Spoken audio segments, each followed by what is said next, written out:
रोगी क्यों है, वो दूसरा प्रश्न था। वो पहले का ही दूसरा प्रश्न। कौन बताया?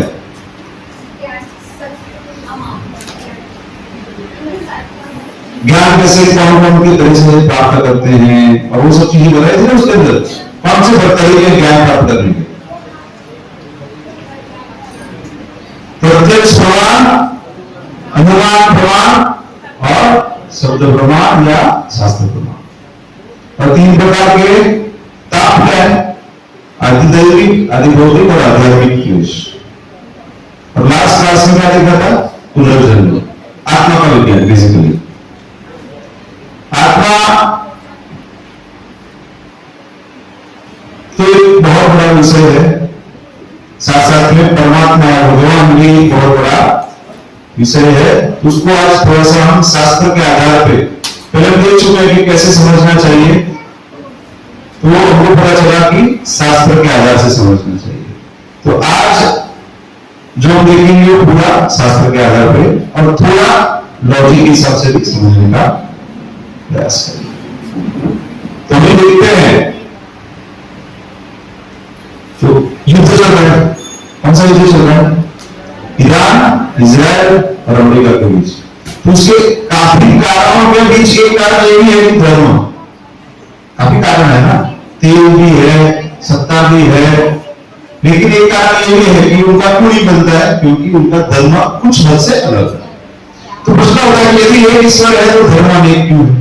प्रश्न होना चाहिए कि नहीं? प्रश्न कितने लोगों को होता है?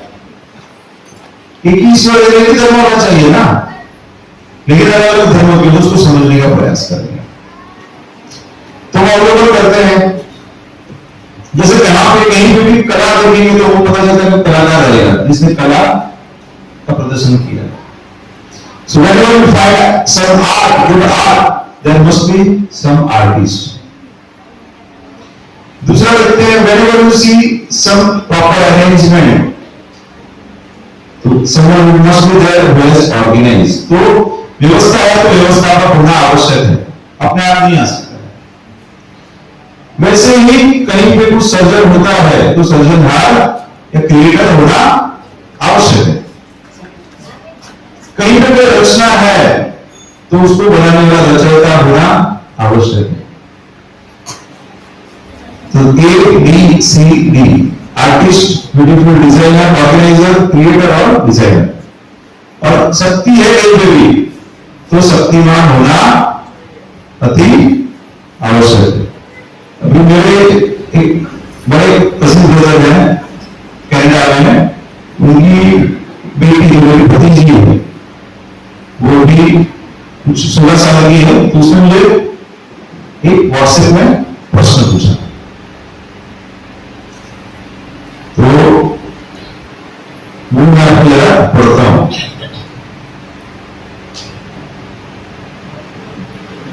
इसकी सिलसिले नहीं है, थोड़ा सा रिलेटेड है।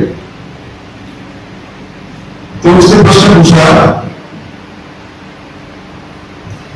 I have a question and could you please record its answer and send it to me? क्योंकि टाइम पे बड़ा है, वो लोग जब नहीं रहता है यहाँ खराब रहता है। लेकिन क्या इंक्वायरी है यहाँ पे, वो ऐसा भगवद गीता क्लास नहीं नजदीक कि जहां पे जाके वो सुन ले। Today in my school, me and my friends were talking about if Bhagwan has a form or does he exist as a power? कोई शक्ति है या कोई स्वरूप भी है?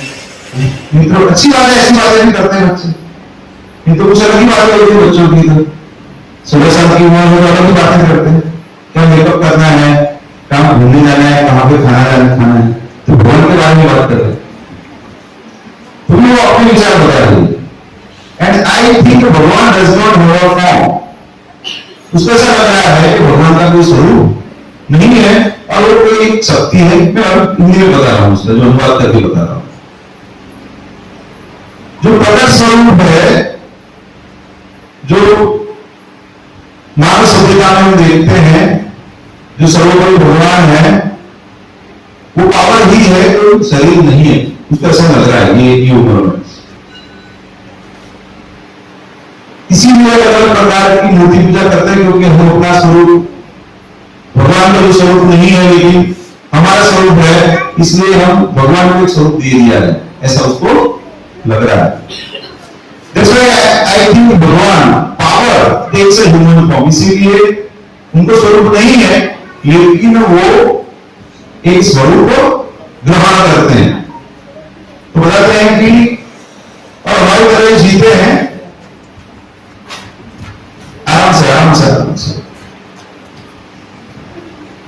तो इसीलिए वो अलग अलग प्रकार से अवतार देते हैं और यहाँ पे प्रकट होते हैं। ऐसा उसका प्रश्न था, मैंने उनको बहुत लंबा आंसर दिया, 8-10 मिनट का ऑडियो आंसर दिया।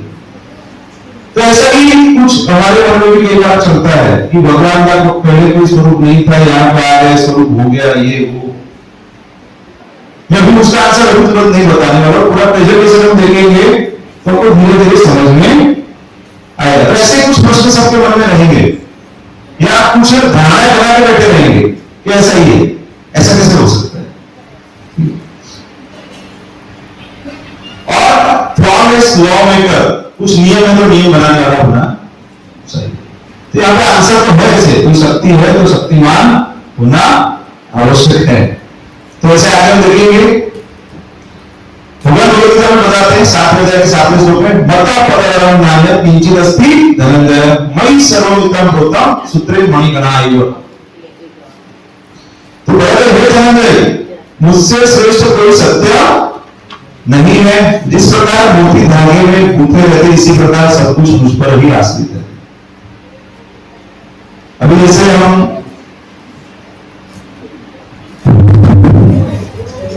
आराम से गिर जाएगा। हाँ। तो यहां बताया है कि ये माला दिख रहा है मोती, अभी धागा दिख रहा है नहीं, दिख रहा है ना, सिर्फ मन के दिख रहा है ना। तो भगवान का भी ऐसा ही है कि भगवान हमको दिखने नहीं देते हैं, लेकिन भगवान निकल जाएंगे वहां से, तो कोई भी मन के रहेंगे नहीं वहां। तो यहाँ पे माला दिख रही है हमको, लेकिन मन के नहीं दिखाई, लेकिन भगवान बताया है कि ये सब कुछ मुझ पर ही आश्रित है। तो हमने देखा है कि कोई भी चीज को स्वीकार कब करना है, जब शब्द प्रमाण से, यानी कि शास्त्र के आधार में उसको प्रमाणित किया गया।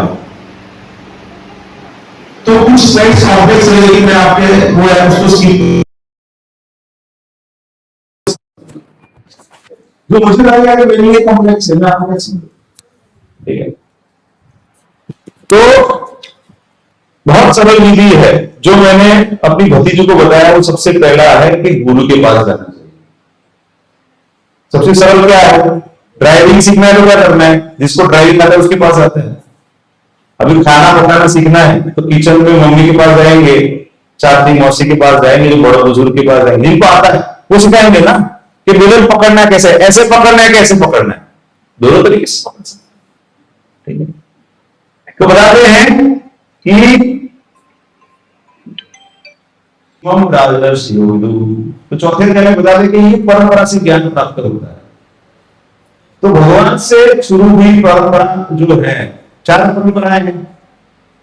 श्री परंपरा है जो लक्ष्मी देवी से, ब्रह्म संप्रदाय ब्रह्मा जी से है, फिर रुद्र संप्रदाय है और 4 कुमार। तो ऐसे परंपरा से जो ज्ञान प्राप्त है उसको हमें ग्रहण करना चाहिए, अपने मनमाने ढंग से नहीं करना चाहिए।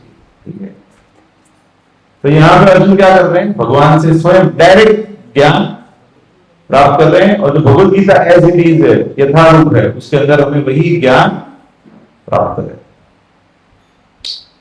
तो बताते हैं कि एक बालक है, उसको अपने पिता को पहचानना है तो टेस्ट करके पहचान सकता है, लेकिन उसमें बहुत समय निकल जाएगा। शायद ऐसे बताया जाता है कि कुछ 100 साल चले जाएंगे।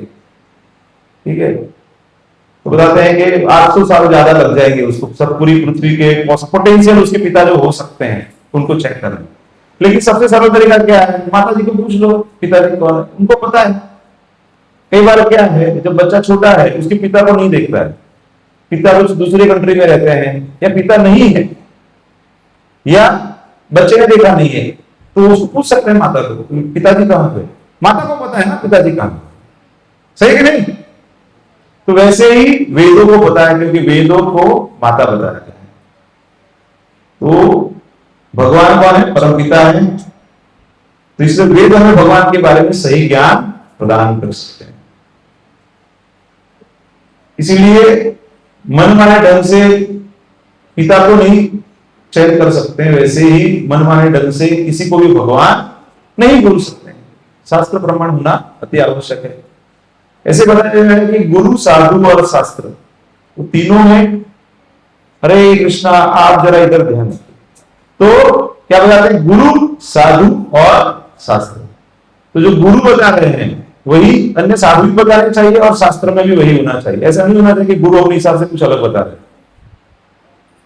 आजकल ऐसे गुरु का जमाना है जो अपने हिसाब से बताते हैं और लोग भी उनको फॉलो करते हैं।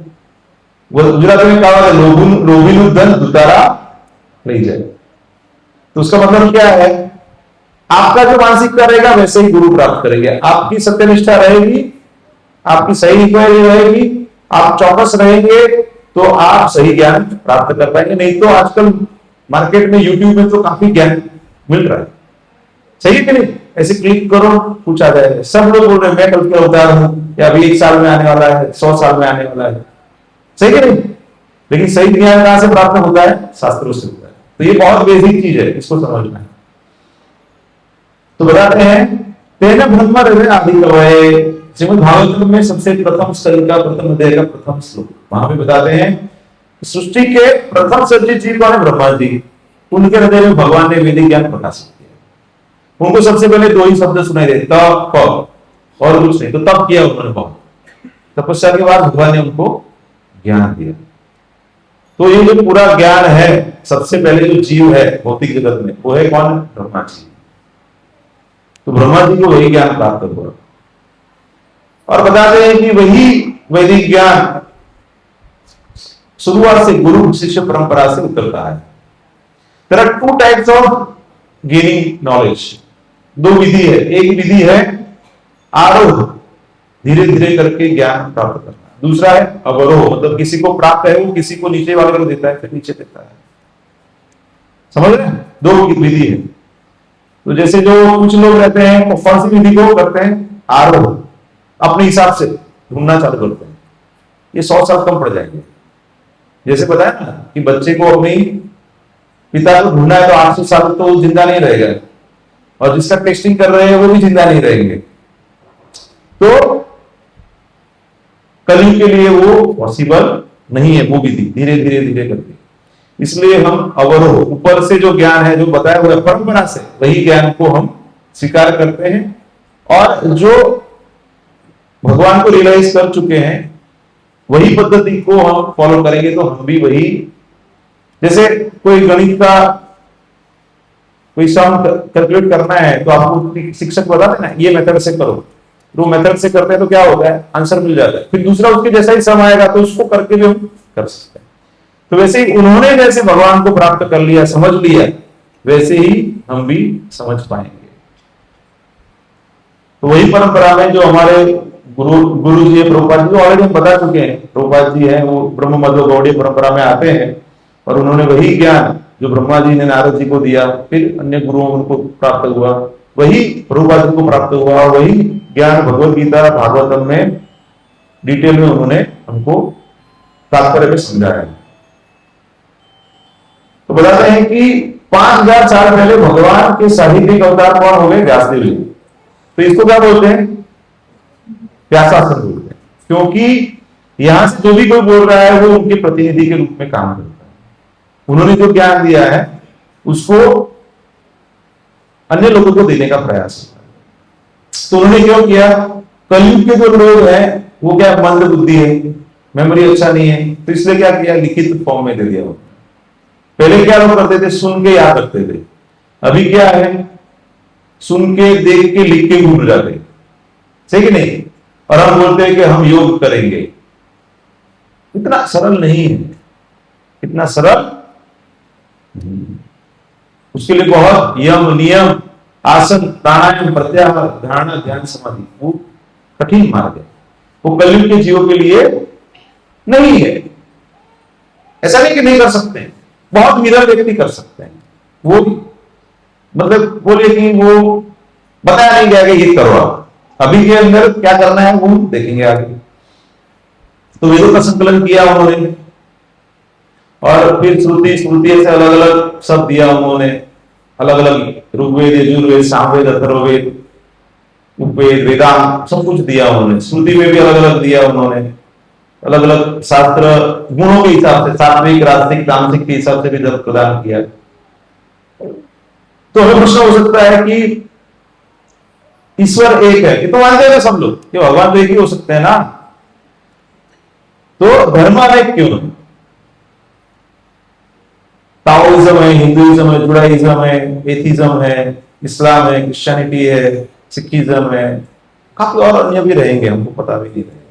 अभी युद्ध चालू हुआ तो मैंने देखा ये लोग, उसमें फर्क क्या है, ये इजराइल के लोगों में और ईरान के लोगों में फर्क क्या है। तब मुझे थोड़ा रिसर्च किया था, पता चला कि ये अलग प्रकार के मुसलमान हैं और ये ज्यूज है, और ज्यूज कुछ पैगंबर को मानते हैं, ये कुछ पैगंबर को नहीं मानते हैं। ये सब मतलब समझिए,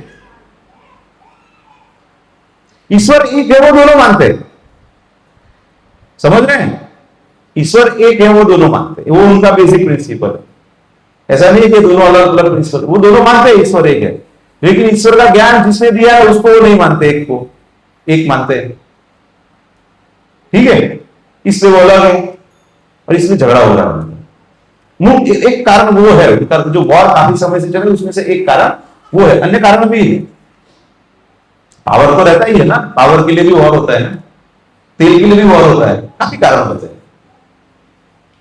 तो बताते हैं, जैसे स्कूल में जाते हैं तो क्या बताते हैं, 5 चॉकलेट है, उसमें से 3 चॉकलेट दे दी, कितनी चॉकलेट बची? तो बोले 2 चॉकलेट। ठीक है, लेकिन स्कूल में बताएंगे 2 चॉकलेट है, 5 चॉकलेट दे दी, तो वो नहीं समझ सकते, वो कैसे हो सकता है, चॉकलेट तो 2 ही है। 2 - 5 वहां पे नहीं है कि -3 हो सकता है। लेकिन आप कॉलेज में जाएंगे तो x² y² z², sin theta, cos theta, tan theta, ये सब आ रहा है ना, वो अलग लेवल का हायर डायमेंशन का मैथ्स। वहां पे हम जो भी कॉलेज में मैथ्स में पढ़े रहेंगे तो उनको पता रहेगा कि बहुत हायर डायमेंशन आता है, इंजीनियरिंग में जो पढ़े रहेंगे। तो बताते हैं कि ऐसा नहीं है कि वो ज्ञान नहीं है, बेसिक है वो भी ज्ञान है, उन्नत है वो भी ज्ञान है, लेकिन ज्ञान का स्तर अलग अलग रह सकता है according to time, place and person. उसका प्रकटीकरण अलग अलग हेतु के लिए, अलग अलग लोगों के लिए अलग अलग हो सकता है। तो कई बार भगवान स्वयं या अपने प्रतिनिधि के द्वारा वही ज्ञान व्यक्ति की समझने की क्षमता के अनुसार उपदेश देते हैं। सही कि नहीं? अभी समझो मैं आपको जो बता रहा हूं कि मैं हर एक क्लास में यही चीजें बताता रहूंगा, मैं कुछ हायर डायमेंशन भी बता सकता हूं कि नहीं। और मैं बच्चों का क्लास लेता हूं तो मैं स्टोरीज बताता हूं, मैं बुधवार को बच्चों का भागवत स्टोरीज करता हूं तो मैं स्टोरीज बताता हूं, उनको समझ में आए वैसे।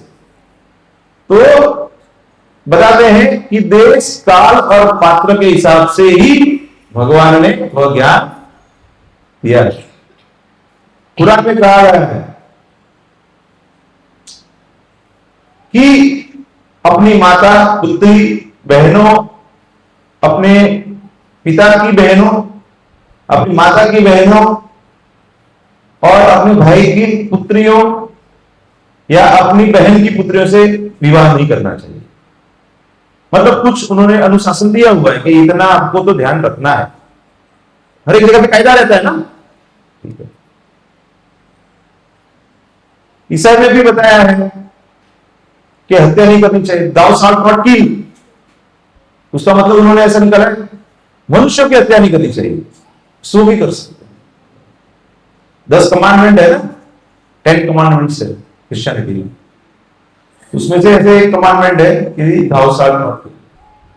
तो उन्होंने उसका मतलब क्या निकाला कि जीवन तो क्या है, चेतना तो कहां है, सिर्फ उन्नत चेतना कहां पे है, मनुष्य में। तो मनुष्य की हत्या नहीं करनी चाहिए, लेकिन वहां भी पता है हत्या मत करो।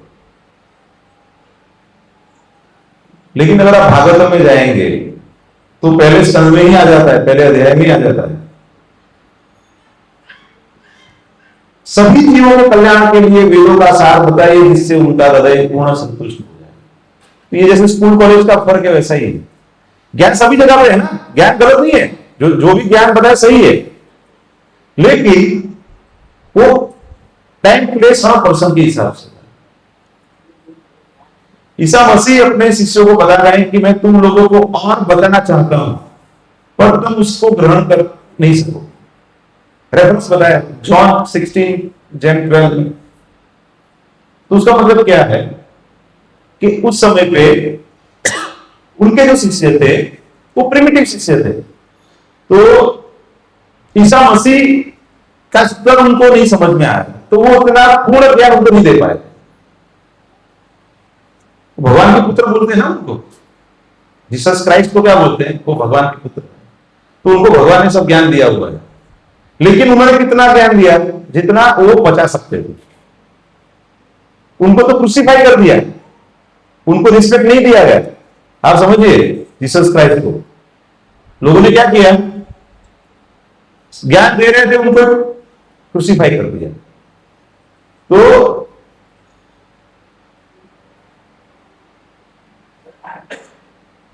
भगवद गीता में भगवान बताते हैं, ज्ञानम तेहम सविज्ञानम इदम बक्ष्यामः शेषतः यज्ञातवानिह भूतोन्य यज्ञातव्यम अवशिष्यते। तो मैं ऐसा ज्ञान विज्ञान सब कुछ दे दूंगा, जानने के बाद कुछ जानने की आवश्यकता ही नहीं रहेगी, सब कुछ उसमें हो जाएगा। समझिए, अब अर्जुन कौन है, एकदम टॉप मोस्ट लीडर है उस समय पे। आप समझिए, महाभारत युद्ध हुआ, वर्ल्ड वॉर हो गया, ऐसे समझ लीजिए आप। अभी ऐसा योद्धा है कि युद्ध कला में तो है निपुण, लेकिन उसके अंदर बाकी भी सब अच्छे गुण हैं। भगवान का सबसे बड़ा मित्र है, भगवान का सबसे बड़ा भक्त है उस समय पे जो उपलब्ध थे उसमें। इसीलिए युद्ध स्थल में सबसे उपयुक्त व्यक्ति कौन था, अर्जुन थे। इसलिए अर्जुन को युद्ध स्थल पे उन्होंने, भगवान ने क्या किया, भगवद गीता का ज्ञान बताया। और किसके लिए बताया, हमारे लिए बताया, आने वाली पीढ़ियों के लिए बताया। तो वेदों और अन्य धार्मिक ग्रंथों में फर्क क्या है, तो क्या है, कुत्ता बिल्ली क्या कर सकते हैं, खाना पीना, वही उनको उससे ज्यादा पता रहता है क्या, पशु को हमने पता किया था, आहार निद्रा भय मैथुनम तो सामान्य देता पशु भी नरा धर्मो ही देशाम अधिको विशेषो धर्मे नहीं ना पशु भी समान। तो बताते हैं कि सामान्य लोगों को क्या रहता है, पशु तुल्य जीवन जीते हैं, तो उनके लिए धर्म की आवश्यकता है। अभी जैसे हम लोग छोटे रहते हैं तो छोटा डिक्शनरी रहता है, फिर बड़े हो जाते हैं तो बड़ा डिक्शनरी। तो छोटे डिक्शनरी में क्या रहता है, कैट, डॉग, ईट, ड्रिंक, ऐसे शब्द रहते हैं ना, सही नहीं? उसमें एनसाइक्लोपीडिया ऐसा बड़ा शब्द रहता है क्या, नहीं रहता है। यूनिवर्सिटी ऐसे शब्द नहीं रहते। तो बताते हैं कि बड़ी डिक्शनरी रहेगी, उसमें हेडोनिज्म, कैटेक्लिज्म, ऐसे डिफिकल्ट वर्ड्स भी रहेंगे कि नहीं। लेकिन अगर एक डिक्शनरी आपने पढ़ लिया, उसके अंदर कुछ शब्द नहीं है, तो बाकी शब्द हो ही नहीं सकते, ऐसा मान सकते हैं क्या, तो उस बड़ी डिक्शनरी में रहेगा। ठीक है, तो ये इससे हम समझ सकते हैं ना। इसीलिए डिक्शनरी भी वैरायटी रहता है, एक डिक्शनरी मतलब मल्टीपल डिक्शनरीज रहते हैं, ऐसा नहीं कि एक ही बुक में हो गया, क्योंकि शब्द तो बहुत है ना। और संस्कृत भाषा में तो एक ही चीज को अलग अलग भाव में बताने के लिए भी अलग अलग शब्द रहते हैं, स्पेसिफिक है। जैसे अंकल बोलते हैं, लेकिन हमारे भाषा में क्या बोलते हैं, चाचा, मामा, सब कुछ अलग अलग हुआ, ऐसे सब अलग अलग बताते हैं ना। ऐतिहासिक रूप से देखेंगे तो बताते हैं कि इस्लाम है तो कुछ 1400 साल पहले बताया जाता है उसका उद्भव। क्रिश्चियनिटी है कुछ 2000 साल पहले बताया जाता है। बौद्ध है 2500 साल पहले। भगवद गीता 5000 साल पहले, 5000 आसपास साल की पहले भगवद गीता बताई। लेकिन सनातन धर्म का जो टाइम फ्रेम अगर हम समझे तो वो सनातन का मतलब क्या है, इटर्नल। इटर्नल का मतलब क्या है, जिसका कोई डेट नहीं है, बहुत पहले से। इसलिए भगवान बताते हैं कि ये ज्ञान पूर्व में मैंने, भगवद गीता के 4वें अध्याय के दूसरे श्लोक में बताते हैं, ये सब ज्ञान मैंने पहले सूर्यदेव गोस्वामी को बताया था, फिर वो मनु इक्ष्वाकु ऐसे धीरे धीरे करके, लेकिन ये परंपरा टूट गई, मैं तुमको फिर से बता रहा हूं।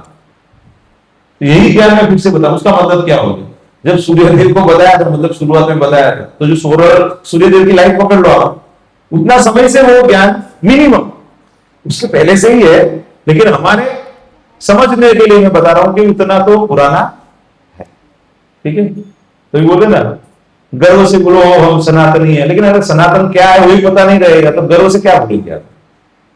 इसीलिए अन्य धर्मों से ये सीखना चाहिए कि उनकी डिक्शनरी तो पढ़ते हैं ना, जितना डिक्शनरी में वो तो पढ़ते हैं ना। हम तो हमारा डिक्शनरी ऊपर नहीं करते, क्या करते, भगवत गीता है उसको लाल कपड़े में लपेट के उसको मंदिर में रख देते हैं, पूजा करते हैं उसका। अरे पूजा करने के लिए भी है लेकिन पढ़ने के लिए भी है, ठीक है। जैसे प्रभुपाद जी ने क्या किया, इसीलिए सबको बताया कि आप उसको पढ़ो तभी आपको पता चलेगा। जैसे अगर बोलेंगे भारतीय सूर्य है, इजिप्शियन सूर्य है, अमेरिकन अफ्रीकन सूर्य है, ऐसा थोड़ी होता है, एक ही रहता है ना, सही कि नहीं। लेकिन क्या रहता है, सूर्य को समझने का तरीका अलग अलग हो सकता है। जैसे सूर्य की किरणें हैं, वो भी सूर्य का ही रिप्रेजेंटेशन कर रही है ना। सूर्य की किरणें हमारे ऊपर आती है तो हम सोचते हैं सूर्य आ गए, धूप आ गई, उसका मतलब क्या हो गया। तो ऐसे ही ब्रह्म के रूप में भगवान है, वो सूर्य की किरणों जैसे हैं, वो सभी जगह में विद्यमान है, सही कि नहीं।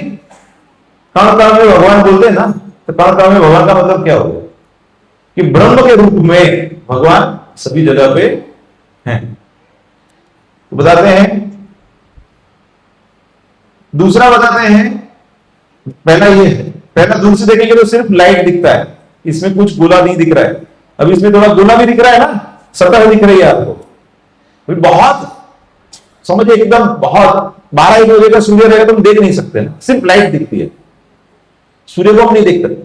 लेकिन सुबह का शाम का सूर्य रहेगा तो सूर्य को भी देख सकते हैं ना, और उसका उजाला भी दिखता है। तो दूसरा क्या है, परमात्मा। तो परमात्मा स्वरूप क्या है, हमारे हृदय प्रदेश में भगवान आत्मा के साथ विद्यमान है। तो जो योगी है वो योगिक क्रिया के द्वारा हृदय प्रदेश में स्थित परमात्मा का अनुभव करते हैं। तो 2 प्रकार हो गया। तो जो भगवान है क्षीरोदचाय विष्णु है, वही सभी जीवों के हृदय प्रदेश में आत्मा के साथ स्थान ग्रहण करते हैं। उनकी वजह से तो ये जीवन चल रहा है। भगवान निकल गए तो हमको निकलना पड़ेगा, समझ रहे हैं ना। भगवान ने तय कर लिया कि यहां पे नहीं रुकना है, तो परमात्मा के साथ आत्मा को निकलना पड़ेगा, दूसरा शरीर ग्रहण करना पड़ेगा। भगवान उनके कर्म और इच्छाओं के हिसाब से उनको जहां पे भी डालेंगे वहां पे जाना पड़ेगा। और तीसरा बताते हैं, सूर्य नारायण जैसे कंट्रोलर है, अधिष्ठाता है, वैसे ही भगवान है, अपने धाम में है, विराजमान है, लेकिन परमात्मा और ब्रह्म के रूप में भी उनको हम समझ सकते हैं। लेकिन जो ब्रह्म को समझते हैं वो बोलते नहीं, ब्रह्म से आगे कुछ है ही नहीं। अभी कुछ लोग क्या परमात्मा के रूप में समझ रहे हैं, बोले कि परमात्मा से आगे कुछ नहीं है, कुछ स्वरूप होता। तो अभी जो क्वेश्चन पूछा गया था मुझे, उसके आंसर्स धीरे धीरे अनफोल्ड हो रहे हैं, हो रहे कि नहीं, समझ में आ रहा है। समझ में आ रहा है तो हाथ ऊपर कर दो, समझ में नहीं आ रहा है तो अभी हाथ ऊपर कर दो। अभी समझ में सबको आ गया, अभी तक का क्लियर है। तो भगवान को 3 तरीके से समझ सकते हैं, ब्रह्म, परमात्मा और भगवान। ठीक है, क्लियर। बताते हैं कि वदंती तत्त तत्व विदस तत्वम यद ज्ञान अद्वयम ब्रह्मे भी परमात्मे भी भगवान इति शब्दते। जो बताते हैं कि ब्रह्म, परमात्मा और भगवान ऐसे 3 प्रकार से उनको समझ सकते हैं। तो ऐसा नहीं है कि जो ब्रह्म रूप में समझ रहे हैं वो गलत है, वो क्या है, प्री प्राइमरी में है, प्राइमरी में है, परमात्मा के लेवल पे गए हैं, वो हाई स्कूल में है, तो जब ऊपर कॉलेज में चले जाएंगे तो फिर क्या होगा, भगवान भी समझ लेंगे वो।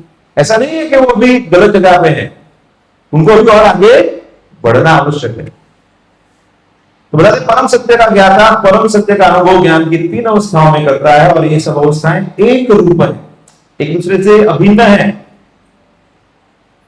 लेकिन समझदार वह है वो तीनों को समझ लेता है।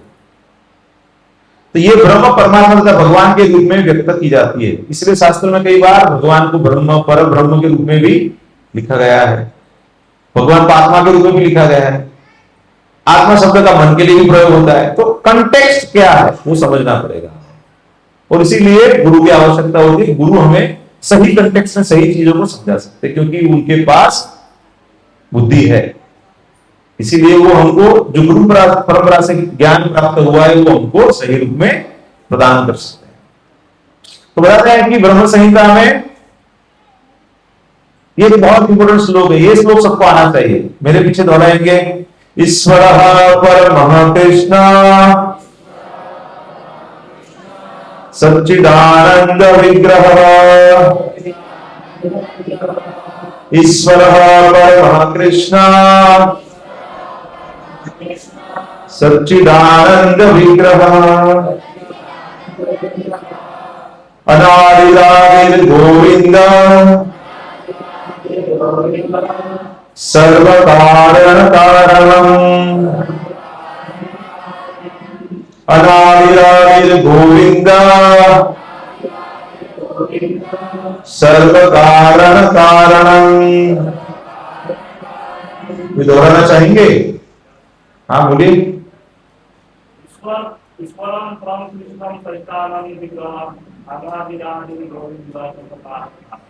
और कोई?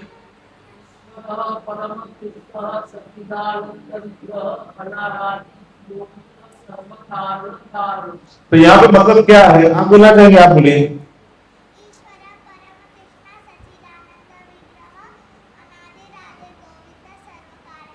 अभी तो कितनी छोटी बच्ची, उसको भी पता है कि ईश्वर कौन है, परम ईश्वर कौन है? कृष्ण। तो परम ईश्वर कौन है? कृष्ण है। और उनका स्वरूप कैसा है? सत, चित और आनंद। सत मतलब विकर्ण, सनातन, इसलिए हमारा धर्म भी सनातन है, आत्मा भी सनातन है, भगवान भी सनातन है। इसीलिए हमारा धर्म का नाम क्या है? अभी समझ में आ गया नाम क्यों सनातन है? क्योंकि पहले से है, ऐसा नहीं है कि कभी शुरू हुआ, पहले से है, इसीलिए सनातन बोलते हैं। दूसरा क्या है? चित। चित मतलब कैसा है? ज्ञान। और आनंद मतलब ब्लिसफुल। आनंद तो सबको पता ही है। आनंद सबको चाहिए कि नहीं? सबको आनंद नहीं चाहिए। दुख किसको चाहिए? किसी को नहीं चाहिए। तो जब हम अपना स्वरूप प्राप्त कर लेते हैं, अपना स्वरूप कैसे प्राप्त कर लेते हैं? जब भगवान के साथ अपना संबंध जान लेते हैं और वह संबंध में स्थित हो जाते हैं, तभी हम अपना स्वरूप प्राप्त कर लेते हैं। इसीलिए हमें समझना चाहिए कि भगवान का स्वरूप क्या है। तो हमारा स्वरूप भी सच्चिदानंद है, भगवान का स्वरूप भी सच्चिदानंद है। भौतिक प्रकृति के मध्य शरीर धारण करने के बाद हम अपना स्वरूप भूल जाते हैं और फिर शरीर और शरीर के संबंधियों की सेवा में प्रवृत्त हो जाते हैं और भगवान की सेवा में से निवृत्त हो जाते हैं। सही है कि नहीं? यही हो रहा है ना। इसीलिए मार्गदर्शन से दिया गया ना कि फिर से वो प्रवृत्ति में लग जाओ जिस प्रवृत्ति के लिए मनुष्य जन्मा। और बहुत भाग्यवान रहते हैं ऐसे छोटे बच्चे अभी से लग गए। शास्त्र बताते हैं 5 साल की उम्र से भक्ति करनी चाहिए। कितने उम्र से करना चाहिए? कितने लोग हैं 5 साल से बड़े? हाथ ऊपर करो। सब लोग बड़े, ठीक है। तो आप सब भक्ति कर सकते हैं, ठीक है। छोटे बच्चे भी कर सकते हैं, लेकिन 5 साल से तो करना ही है। तो बताते हैं कौन है? इनका कोई आदि नहीं है। अनादि आदि गोविंद। कैसे हैं? अनादि, जिनका कोई आदि नहीं है, क्योंकि वे गोविंद सबके आदि हैं और सभी कारणों के कारण हैं। कौन है गोविंद? मतलब गायों को आनंद देने वाले ग्वाले हैं। भगवान जब आते हैं तो कैसे रूप में आते हैं? ग्वाले बन के आते हैं। और कैसे? सर्व कारण कारण, सभी कारणों के कारण है, तभी तो भगवान बोल सकते हैं ना। अभी समझो ये भगवान है, लेकिन भगवान का कोई कारण है, तो फिर वो कारण को भगवान बोलेंगे ना, फिर इनको भगवान को भगवान बोलेंगे। कहते नहीं? समझ में आ गया? चलो आगे बढ़ते हैं। तो किस विशेषता के कारण लोग भगवान से आकर्षित होते हैं या व्यक्ति से आकर्षित होते हैं? तो इवन अगर कोई व्यक्ति में भी कुछ विशेषताएं रहेगी तो लोग उनसे आकृष्ट होते हैं। बिल गेट्स को कितने लोग पहचानते हैं? नाम सुना? Bill Gates, Bill Gates, Ambani ज्यादा सुना रहे। लोकल धनी व्यक्ति को ज्यादा पहचानते हैं, ठीक है। फिर इलॉन मस्क, ये भी उनको पहचानते हैं। हम जब छोटे थे तब बिल गेट्स का जमाना चल रहा था, अभी इलॉन मस्क का चल रहा है, ठीक है। तो बताते हैं, मुकेश भाई का फोटो आ गया अभी, तो ये अंबानी साहब को भी पहचानते हैं हम लोग। धनी व्यक्ति है ना, भारत के सभी धनी व्यक्तियों में सबसे धनी है, धन सबसे ज्यादा अर्जन किया है, इसलिए वो क्या है, लोग उनके बारे में बातचीत करते हैं, सोचते वो क्या करते हैं, कमा लेते हैं, हम भी कुछ सीखते हैं उनसे। अभी कोई व्यक्ति क्या है, बलशाली है, कोई बहुत सुंदर है, कोई बहुत कुछ प्रसिद्ध है, कोई बहुत ताकत वाला है, कोई त्यागी है, मतलब अलग अलग तरीके से अलग अलग गुणों के कारण व्यक्ति को लोग आकर्षित होते हैं उससे। जैसे इसमें से हर एक व्यक्ति के पास कुछ गुण अच्छी मात्रा में है, लेकिन सारे गुण नहीं है इनके अंदर, है क्या? नहीं है ना, सबके पास सारे गुण तो नहीं है ना, क्योंकि वो लिमिटेशन है ना। तो बता दें, भगवान की परिभाषा समझेंगे तो भग मतलब ऐश्वर्य और मान मतलब स्वामी। तो बता दें, भग का मतलब क्या है, ऐश्वर्य, और वान का मतलब है स्वामी। तो जिसके पास सारे ऐश्वर्य, जो 6 ऐश्वर्य मैंने देखे पूर्ण मात्रा में है, उसको क्या बोल सकते हैं, भगवान। तो कोई व्यक्ति आपको बोले मैं भगवान हूं, तो मान सकते हैं आप उसको। आपको बोलना है 6 ऐश्वर्य पूर्ण मात्रा में दिखा, मान लेंगे, फिर दंडन कर देंगे आपको, भगवान मान लेंगे आप। तो किसी को भी तो ऐसे भगवान नहीं मान सकते। तो विष्णु पुराण में बताते हैं, ऐश्वर्य से समग्रस्य वीर्यस्य यशस्वंस्य ज्ञान वैराग्योश्चैव सन्ना भगमितिंगना। तो बताते हैं कि 6 प्रकार के ऐश्वर्य पूर्ण मात्रा में जिनके पास है, बच्चे वहां पे वो रूम में जा सकते हैं, कोई उनको लेके वहां पे स्टोरी बताइए, उनके विषय नहीं है, वो बोर हो जाएंगे। ठीक है, कोई भक्त है, बच्चों को लेके, छोटे बच्चे हैं उनको लेके जाइए। ठीक है, तो व्यासदेव के पिता पराशर मुनि भगवान शब्द की व्याख्या बताते हैं कि जो 6 प्रकार के ऐश्वर्य, धन, शक्ति, कीर्ति, सुंदरता, ज्ञान और वैराग्य से परिपूर्ण है, वो भगवान। ये टेस्ट पता चल गया आपको कि भगवान कौन है? जिसके पास सारे ऐश्वर्य पूर्ण मात्रा में, उसको ही भगवान बोल सकते हैं। तो बताते हैं, भगवान से ज्यादा धन किसी के पास हो सकता है क्या? अभी एक पत्नी के लिए घर परिवार की व्यवस्था करने में ही कितना घंटा काम करना पड़ रहा है, पता है आप सबको? पता है, सही कि नहीं? 12 घंटे कम हो जाते कई बार, डिफिकल्ट हो जाता है ना। अभी भगवान की कितनी रानियां थी? 16,100। सबके लिए क्या था? महल। ऐसा नहीं कि सबको एक रूम दे दिया था। अपना तो क्या है, 1 BHK, 2 BHK, 3 BHK, ऐसा ही रहता है ना, सही कि नहीं? वहां पे क्या थे? सबके लिए महल थे।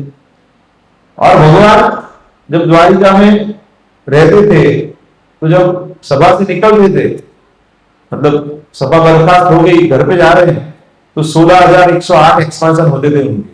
और सभी रानी, ऐसा नहीं है कि 16,108 में दिन के बाद उसका नंबर लगेगा, उसको भगवान मिलेगा। पॉसिबल है? भगवान कर सकते हैं। बताते हैं कि इतना धन भगवान के पास, क्योंकि सारे लक्ष्मी किसकी है? नारायण की है। तुमको कुछ धन कहां से लेने की आवश्यकता है क्या? बस पूरा बैंक उनका ही है, हम बोलते हैं हमारा पैसा है। शक्ति बताते हैं कि भगवान जब 7 साल के थे, तब अपनी छोटी उंगली पे पूरा गोवर्धन को 7 दिन उठा के रखा था और वृंदावन वासियों का सबका रक्षण किया था। तो इतना पराक्रम दिखा सकते हैं हम? कोई बताए कि मैं भगवान हूं? तो बोले कोई बात नहीं है, एक ईंट पकड़ लो, 24 घंटा पकड़ के दिखा दो। अपने को इतना ज्यादा पहाड़ वहाड़ की बात नहीं करनी है, सिर्फ ईंट पकड़ के 1 घंटा खड़े रहो। अगर 1 घंटा भी खड़ा रहेगा तो बड़ी बात है, ऐसे भारी नहीं लगती, लेकिन 1 घंटा पकड़ो तो पता चलता है। प्रयास कर सकते हो आप। भगवान ने एफर्टलेसली पकड़ लिया था, ऐसे कुछ ज्यादा उनको लगा नहीं। रूप भगवान इतनी सुंदर है, इसलिए बताते हैं कि श्याम, हमारे समाज में क्या है, जो श्याम है उसको सुंदर नहीं मानते, लेकिन ये तो श्याम सुंदर है। हमारे यहाँ पे तो क्रीम व्रीम लगाते हैं गोरा होने के लिए, लेकिन भगवान कैसे है? श्याम सुंदर है। और मदन मोहन, जो मदन मतलब कौन है? कामदेव, उसको भी आकर्षित कर देते भगवान। उनका भगवान का ऐसा रूप है।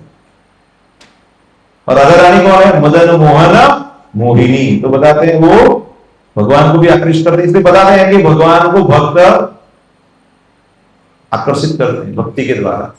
ठीक है, ऐसे राधा कृष्ण अलग है नहीं, हमको अलग लग सकते हैं, वो तो एक्सपांशन है उनका, इंटरनल पोटेंशियल। कीर्ति, किसी का बच्चा चोरी करता है तो उसको अच्छा बोला जाता है कि बुरा बोला जाता है? अच्छा बोलते क्या, अरे हमारा बच्चा चोरी करता है, वो बोलेंगे आपका बच्चा कैसे नालायक है, चोरी करता है, हमारे से घर से चोरी करके लेके जाता है। लेकिन इनकी तो कीर्ति हो गई है, माखन चोर जय रणछोड़ है, ऐसे बोलते कि नहीं?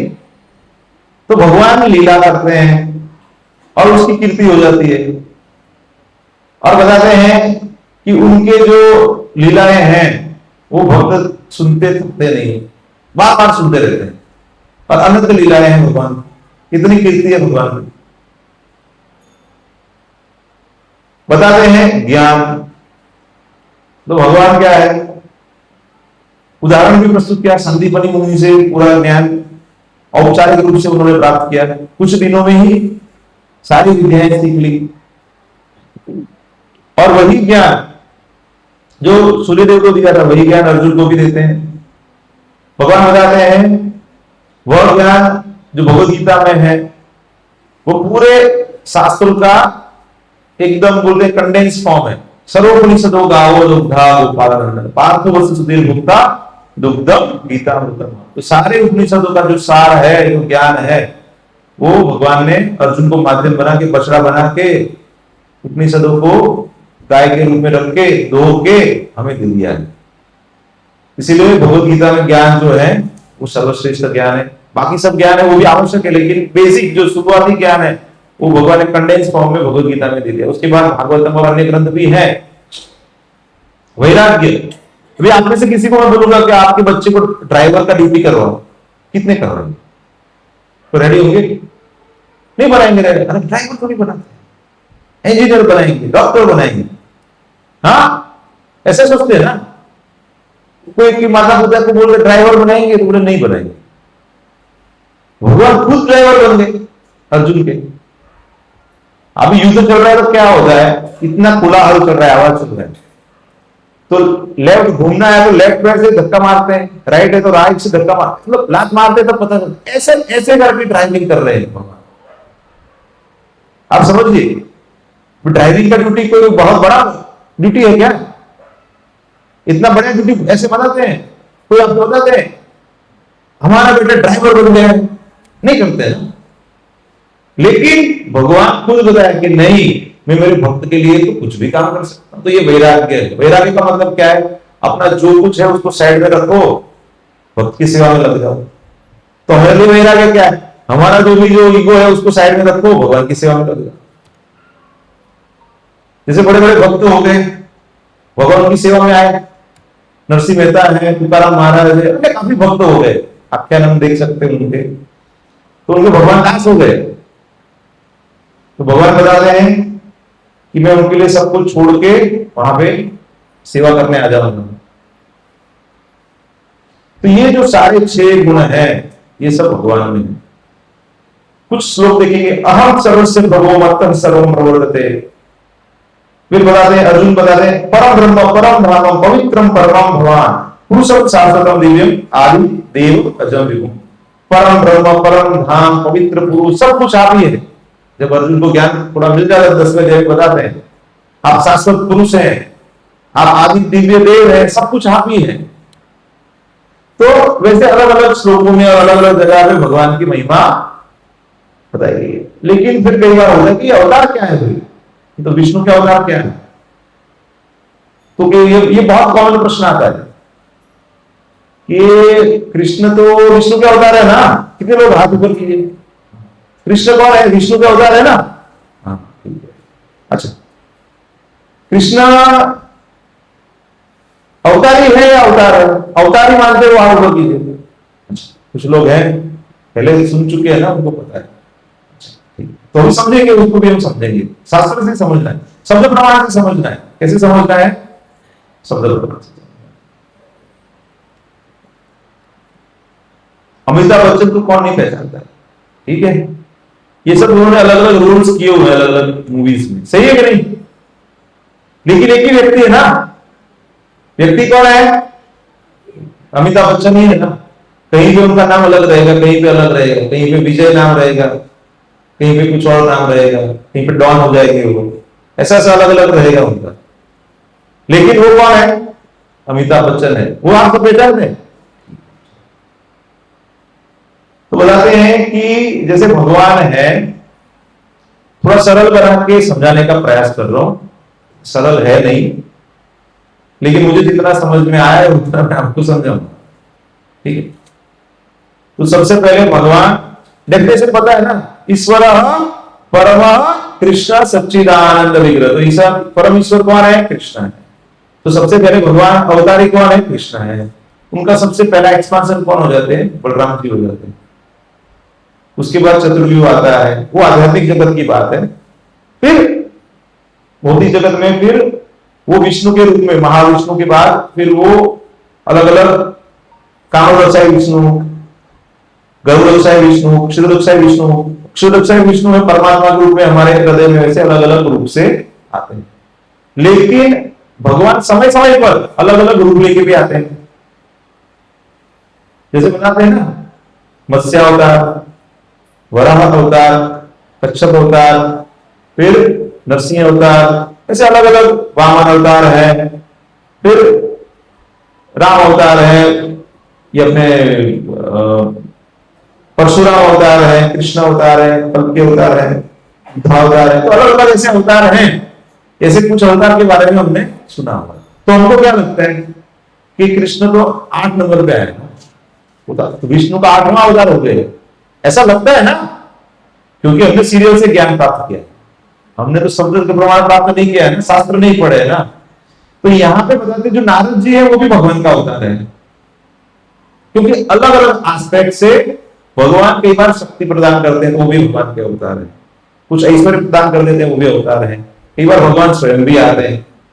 तो अवतारों को समझना है तो जैसे एक मोमबत्ती है, फिर वैसे ही दूसरी मोमबत्ती को आपने लगा दिया साइड में, तो वही प्रकाश देगा कि नहीं? वही सेम। लेकिन जो पहली मोमबत्ती वो पहले रहने वाली है कि नहीं? समझ में आ रहा है? तो भगवान का ऐसा है कि एक में से एक निकल गया तो भी एक बचता है, इसको भगवान बोलते हैं। हमारा कैसा नहीं रहता है, हमारे पास 100 रुपए है, उसमें से 100 रुपए खर्च कर दे तो क्या हो जाता है? 0 हो जाता है ना। भगवान के पास अनलिमिटेड है, अनलिमिटेड में से अनलिमिटेड दे दिया फिर भी अनलिमिटेड रहता है, इसलिए तो उसको अनलिमिटेड बोलते हैं ना। इसलिए हम अपनी सीमित बुद्धि से नहीं समझ सकते, ठीक है? इसलिए मैं आपको बता रहा हूं कि मैं समझाने का प्रयास कर सकता हूं, ऐसा मैं गारंटी नहीं दे सकता कि आप समझ जाओगे, ठीक है?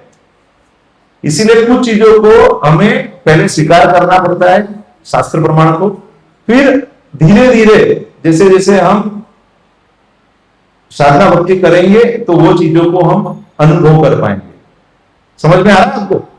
वो बताते हैं तेन ब्रह्म हृदय आदि कवये, तो ये हृदय से ही प्रकाश हो जाएगा ज्ञान धीरे धीरे, क्योंकि हृदय में भी परमात्मा के रूप में तो भगवान उपलब्ध है कि नहीं? वो हम समझ गए ना अभी कि हृदय में भी है, ठीक है? तो बताते हैं 1 मोमबत्ती, 2 मोमबत्ती, 3 मोमबत्ती, ऐसे सभी मोमबत्ती में वही पावर रहता है। तो लेकिन क्या बताते हैं कि जो पहली मोमबत्ती है मुख्य है ना, क्योंकि उससे ही तो शुरुआत हुई है। तो इसलिए भागवत में बताते हैं प्रथम स्कंद के 3 अध्याय के 28वें श्लोक में बताते हैं एते चांस कला पुंस कृष्ण से भगवान स्वयं। तो ये सारे अवतारों के बारे में बता दिया। फिर बताते हैं एते चांस कला पुंस, ये सब कला अंश है सब, लेकिन मुख्य मोमबत्ती कौन है? कृष्ण है। कृष्ण तो भगवान स्वयं, कृष्ण ही भगवान स्वयं है। तो बताते हैं यहाँ पर भ्रमणी सारे अवतारों की सूची या तो भगवान की अंश कलाओं अथवा पूर्ण कलाओं की, किंतु कृष्ण तो स्वयं भगवान। तो काफी सालों तक मुझे भी ऐसा लगता था कि विष्णु के अवतार है, क्योंकि मैं भी वही रामानंद सागर की सीरियल्स देखता था, आप लोगों ने भी देख रहे, ठीक है? लेकिन बाद में क्या है, प्रभुपाद जी की कृपा से श्रीमद् भागवतम और भगवद गीता को अच्छे से अध्ययन करने के बाद समझ में आया कि ये गूढ़ तत्व है, इसलिए हमें शास्त्रों का अध्ययन करना चाहिए, कहीं से तो सुन के उसको स्वीकार नहीं करना चाहिए। इसलिए इसको हमें जोर दिया जाता है कि आप अध्ययन करो, पढ़ो, किसी भी चीज को भावनात्मक रूप से स्वीकार मत करो, तो कुछ समय के बाद आपकी भावनाओं को बदला जा सकता है ना। सही रूप से ज्ञान प्राप्त नहीं किया रहेगा तो वो ज्ञान तो कोई भी उसको आच्छादित करके दूसरा ज्ञान दे सकता है। ठीक है, तो बताते हैं कि देवी देवता क्या है। फिर उनको लग सकता है ये तो विष्णु की बात होगी, तो देवी देवता क्या है? देवी देवता क्या है, कौन बताएंगे? तो बताएगा देवी देवता भगवान है कि जीव तत्व है? ज्यादातर जो देवी देवता है वो जीव तत्व ही है। कुछ उसमें है अलग, लेकिन मेजोरिटी जो भी देवी देवता है वो सब क्या है, हमारे जैसे जीव तत्व ही है। लेकिन क्या है, उन्नत है, उनको कुछ कार्यभार दिया गया है, कुछ पोस्ट पोजीशन दिया गया है। जैसे समझिए मोदी जी है, मोदी जी पहले हमारे जैसे सामान्य व्यक्ति थे ना, बाद में क्या है प्रधानमंत्री बन गया कि नहीं? सही कि नहीं? मतलब any person in India can become prime minister. ऐसा नहीं है कि कोई राजा का पुत्र है तो ही वो प्रधानमंत्री या मंत्री या प्रेसिडेंट बन सकता है, कोई भी बन सकता है ना भारत में। तो वैसे ये जो देवी देवता है वो कोई भी जीव अपने अर्जित किए पुण्य कर्मों से या तपस्या से वो उन्नत होके, अगर भगवान को लगे कि ये सही व्यक्ति है इसको ये पोस्ट लेने के लिए, तो उनको दे सकते हैं। कई बार भगवान अपने जो शुद्ध भक्त हैं उनको भी वो पोस्ट दे देते हैं। जैसे ब्रह्मा जी हैं, तो ब्रह्मा जी को सामने जीव तो हो ही नहीं सकते ना, बहुत उन्नत जीव है, बहुत उन्नत भक्त हैं, उनको तो ऐसी जिम्मेदारी देंगे ना। तो कोई भी व्यक्ति है केवल ब्रह्मा का भी पोस्ट ले सकता है, क्योंकि ब्रह्मा जीव तत्व। समझना है, सादा सादा बता रहा हूं मैं आपको, इंडिविजुअली हर एक का अलग अलग नहीं बता रहा हूं मैं आपको, कि उसमें तो पूरा 2-4 घंटे निकल जाएंगे हमारे। तो एक सबसे बड़ा जो हम जिनको बहुत मानते महादेव जी हैं, तो बताते हैं उनके बारे में, क्षीरम यदा दधि विकार विशेष योगा। तो इतना ही याद रखो आप कि जैसे दूध में से दही में परिवर्तन हो जाता है, क्या होता है, खट्टा डाल देते हैं तो क्या हो जाता है दूध में से। तो आध्यात्मिक जगत में जो भगवान है वो भौतिक जगत के कार्यकलापों को देखने के लिए दूध में से जैसे दही हो जाता है, वैसे शिव जी या महादेव जी जो जिनको बोलते हैं वो जीव तत्व नहीं है, इतना है। लेकिन वो प्रकृति के संपर्क में रहते हैं, इसलिए उनकी भक्ति करके हम भगवत धाम प्राप्त नहीं कर सकते। यहां पे जो चीजें मिल सकती हैं वो उनकी कृपा से हम सरलता से प्राप्त कर सकते हैं, लेकिन वो जीव तत्व नहीं है। ठीक है, उनके अलावा जो भी है, बाकी के जो देवी देवता हमको जो दिखते हैं, हनुमान जी हैं, गणपति हैं या अन्य काफी हैं, तो वो सब क्या है, कोई जीव है, विशेष जीव है जिनको कोई शक्ति प्रदान की गई है और वो भगवान की सेवा कर रहे हैं अलग अलग रूप से। ठीक है, जैसे हनुमान जी हैं, तो हनुमान जी से बड़ा कोई सेवक है क्या भगवान का? नहीं हो सकते ना। और उन्होंने ऐसे महान कार्य किए हैं, भगवान बोलते मैं आपका ऋणी हूं, मैं आपका ऋण कैसे चुका सकता हूं। भगवान खुद उनके ऋणी है, भगवान को उन्होंने जीत लिया है। लेकिन वो भी क्या है, लेकिन कुछ लोगों की आसक्ति उसमें ही रहती है। लेकिन अगर आप सही रूप में उनकी सेवा करेंगे तो फिर आप राम की सेवा करेंगे, क्योंकि वो आपको वही बताएंगे कि नहीं मैं सेवा किसकी कर रहा हूं, राम की। आप भी अभी राम की सेवा में लग जाओ। तो नरसिंह मेहता का स्टोरी सुना है आपने? नरसिंह मेहता का नाम सुना है आपने? Narsinh Mehta was a very great devotee of Mahadev ji, Shiv ji के बहुत बड़े भक्त थे सौराष्ट्र में। तो भगवान प्रसन्न हो गए उनकी भक्ति से, दर्शन दे दिए। बोले कि मांग क्या मांगना है? तो बोले कि भगवान ने कोई बिजनेस के लिए थोड़ी भक्ति कर रहा था, ज्यादातर तो लोग उसके लिए करते हैं ना। तो बोले कि नहीं कुछ नहीं चाहिए आपसे। नहीं फिर भी मांग, बहुत प्रसन्न हो। तो बुद्धिमान के भक्त रहते हैं जो तो बुद्धिमान रहते हैं, तो बोले आपको जो आपको प्रिय है वही दे दो, फिर कृष्ण भक्ति दे देते हैं उनको। चिंता मत करो, अगर सही रूप से अगर कोई देवी देवता की भी भक्ति कर रहा है निस्वार्थ भाव से, तो देवी देवता भी उनको वहां पे ही भेजेंगे, क्योंकि उनका सोच तो वही है ना। लेकिन यहां पे कोई बैठा है और उसको समझ में आ गया है तो डायरेक्ट भी व्यक्ति कर सकता है, उसको स्टेप बाय स्टेप जाने की आवश्यकता नहीं है। तो मेरे घर में भी मेरे पिताजी थे, तो ऐसे ही 62 के एज में मेरे प्रवचन सुनना चालू किया उन्होंने। तो पहले वही सुबह में उठ के वही गायत्री चालीसा, हनुमान चालीसा जो हर एक के घर में चलता है, वही चलता था हमारे भी घर में। अलग अलग देवी देवताओं का सब कुछ पूरा मॉल रहता था। फिर धीरे धीरे बुद्धिमान थे, पढ़े लिखे थे, पढ़ना चालू किया, भगवत गीता पढ़ा, भागवतम पढ़ा। धीरे धीरे फिर वो हरे कृष्ण मंत्र में रुचि आ गया, भगवत गीता पढ़ा, ज्ञान प्राप्त हुआ और फिर कृष्ण की भक्ति में लगता, समय लगता है। तो इसीलिए आपके घर में अगर कोई अन्य देवी देवताओं की भक्ति में है तो उनको डिस्टर्ब मत करो, भगवान स्वयं बताते हैं उनको समय लगेगा, क्योंकि उनकी क्या है, आकृष्ट हो गए ना उनसे, उनको पता है यहाँ पे 2-4 नारियल फोड़ देंगे तो कुछ प्राप्त हो सकता है। कृष्ण में ऐसा नहीं है, कृष्ण आपको पहले क्लीन करेंगे, चक्की पीसिंग करवाएंगे आपसे, क्लीनिंग हो जाएगा, उसके बाद वर देंगे, मतलब आप उसका दुरुपयोग नहीं करेंगे। तो बताते हैं कि जो देवी है, सृष्टि स्थिति प्रलय साधन शक्ति रेखा, छाये में यश भुवनानि विभवती दुर्गा, इच्छा रूपमयी यश चेष्टते, वो उनका भी एक अलग कार्य है, देवी का भी। प्रकृति जो है, दुर्गा देवी है, वो क्या करती है, सादा सादा मैं बता दूं तो भगवान की जो भक्ति नहीं करते हैं ना, उनको ताप देते हैं, वो सादी भाषा।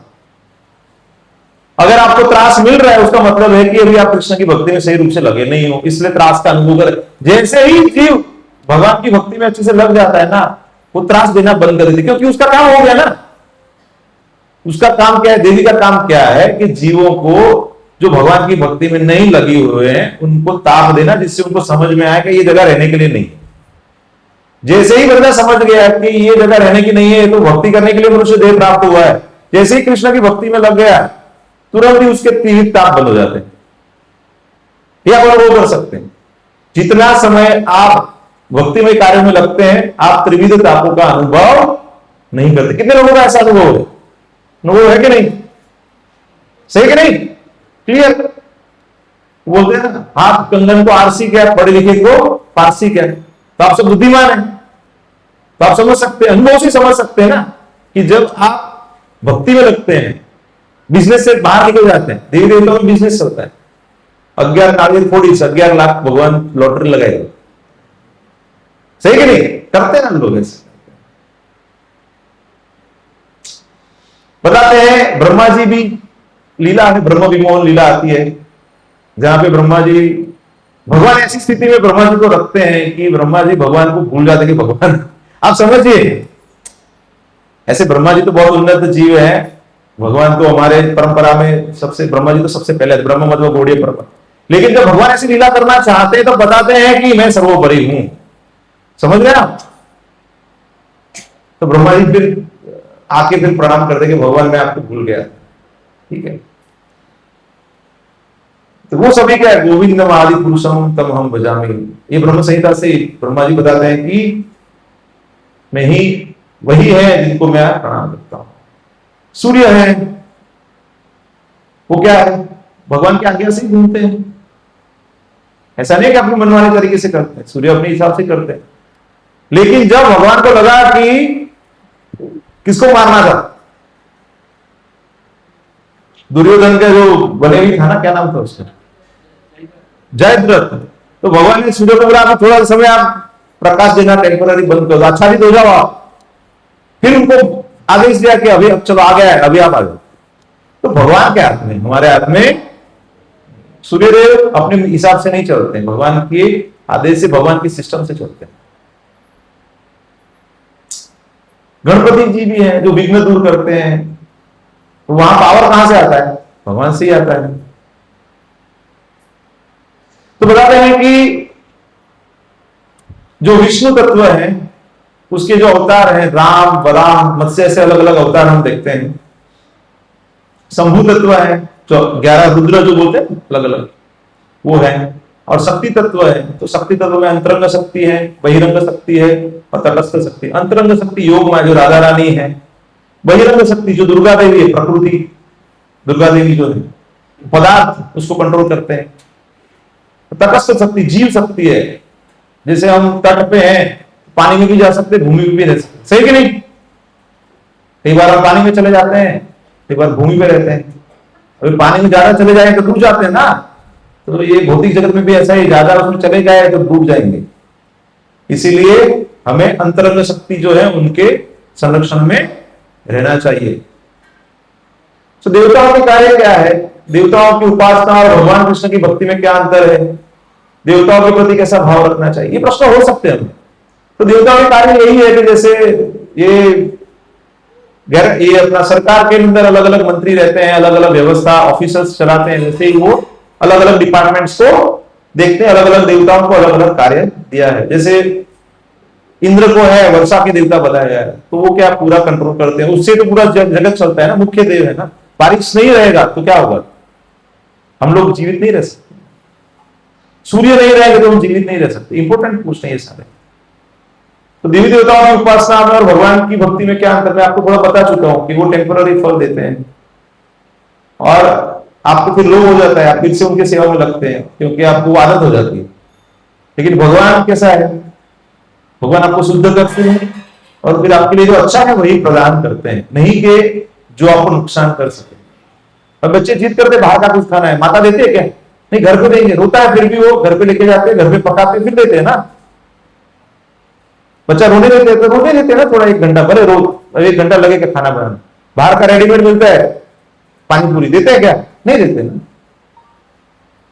तो बताते हैं कि इडियट गार्डनर है स्टूपिड पंडित। तो बताते हैं वो स्टोरी में नहीं जाते, समय नहीं है अपने पास, लेकिन शॉर्ट में समझ लेते, यस्मिन तुष्ट जगत तुष्ट। तो बताते हैं कि जैसे जो पानी है ना जड़ में देते हैं, अगर जड़ को पानी मिल गया तो पूरा पौधे को पानी प्राप्त हो जाएगा। अगर खाना पेट को दे दिया, जठर को दे दिया, तो पूरा बॉडी को तृप्ति मिल जाएगी, शक्ति प्रदान हो जाएगी। तो इसी तरह जब भगवान प्रसन्न हो जाएंगे तो हम भी प्रसन्न हो जाएंगे, हम भी तृप्त हो जाएंगे। जीवन में भगवान की क्या आवश्यकता है, basically to love and to serve, हमको प्रेम करना है और हमको सेवा करनी है।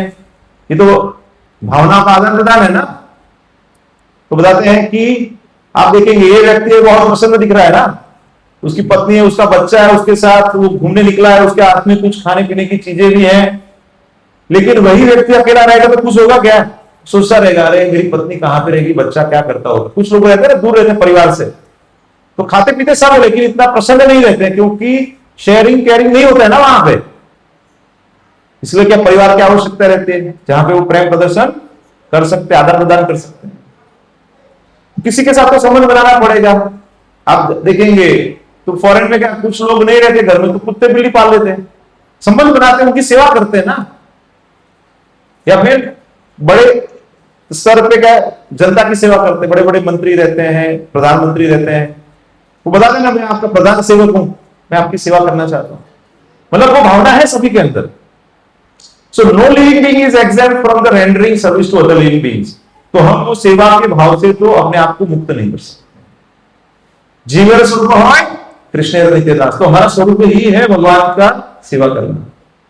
तो बताते हैं कि हमें हमारा जो प्रेममय जो आदान प्रदान है कहां पे लगाना चाहिए, भगवान के प्रति लगाना चाहिए। जैसे यशोदा मैया कृष्ण के साथ अपना बच्चा है वैसे आदान प्रदान कर रहे हैं, वात्सल्य भाव में कर रहे हैं। जैसे बाल मित्र हैं उनके मित्र भाव में कर रहे हैं।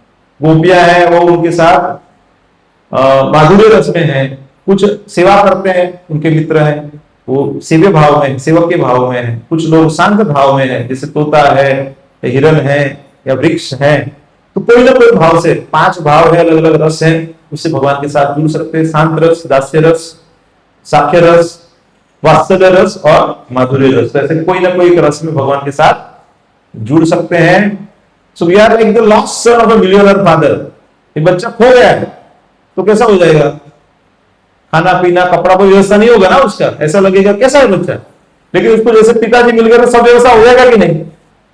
तो हमारी भी ऐसी कुछ स्थिति है कि हम अपना भगवान के साथ का जो सनातन संबंध है उसको भूल गए। उसको अगर हम वापस लगा देंगे तो हम उसको प्राप्त कर लेंगे और सही रूप में हम सुखी हो सकते हैं।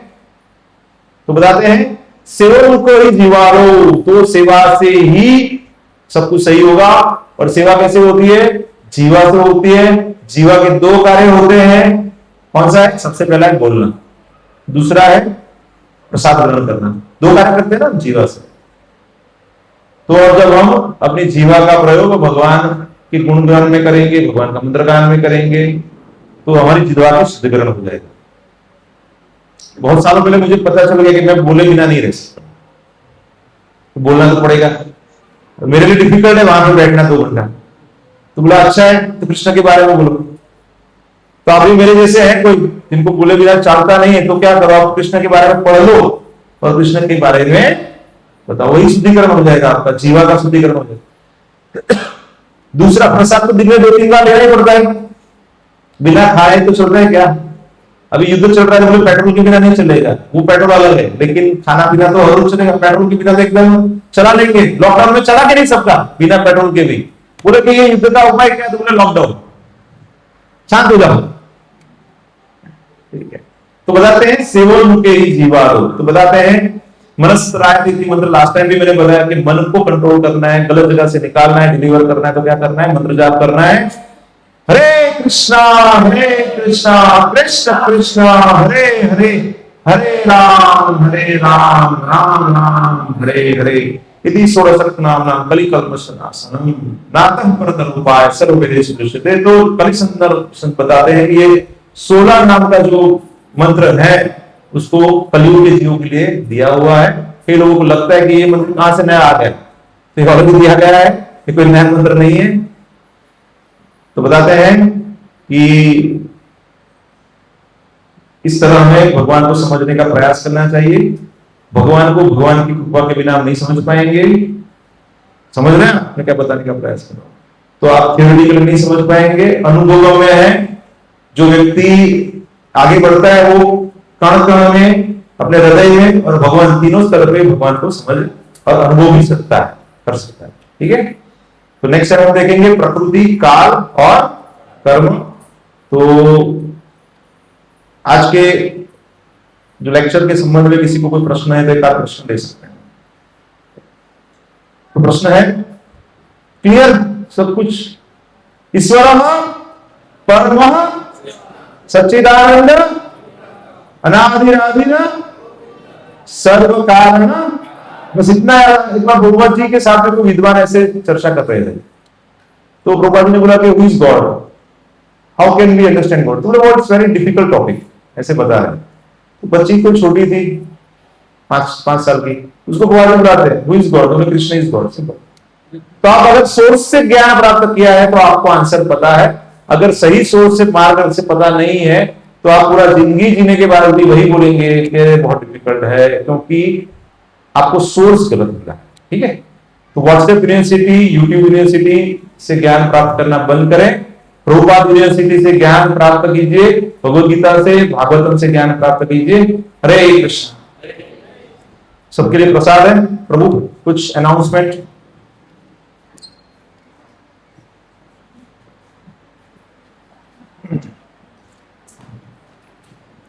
हरे कृष्ण। तो आज हमारा 14